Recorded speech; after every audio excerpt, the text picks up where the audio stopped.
In today's video, we are going to cover how to calculate my federal adjusted gross income. Begin by gathering all of your income documents for the tax year you are working on. This includes your W-2 forms, any 1099 forms, business income records, retirement distributions, investment income statements, and any other documents that show taxable income. The goal here is to make sure every source of income is included before you start the calculation. If something is missing, your final number will not be accurate. Once those documents are in front of you, add together all sources of taxable income.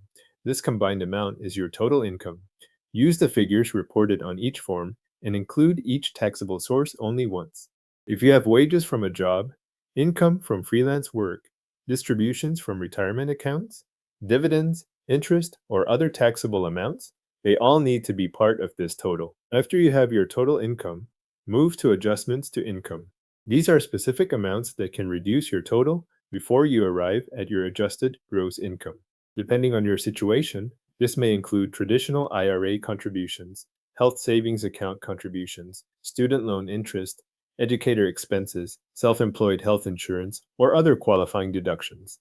Review only the adjustments that apply to you and use the amount supported by your records. Now subtract those eligible adjustments from your total income. That calculation gives you your federal adjusted gross income, also called your AGI. This is the figure used in several parts of your federal tax return, so accuracy matters here. A small entry mistake in income or adjustments can change the result. If you are using TurboTax, this part is handled automatically as you enter your income details and any eligible adjustments. You still need to enter the information correctly, but the software will calculate the AGI based on what you provide.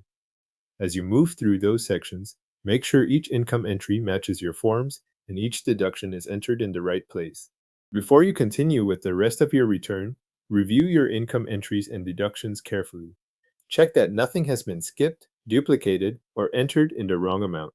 This review is especially important if you are working from multiple forms or combining income from different sources. If you need your prior year AGI for identity verification, open your previous federal tax return, usually Form 1040, and look for the line labeled Adjusted Gross Income.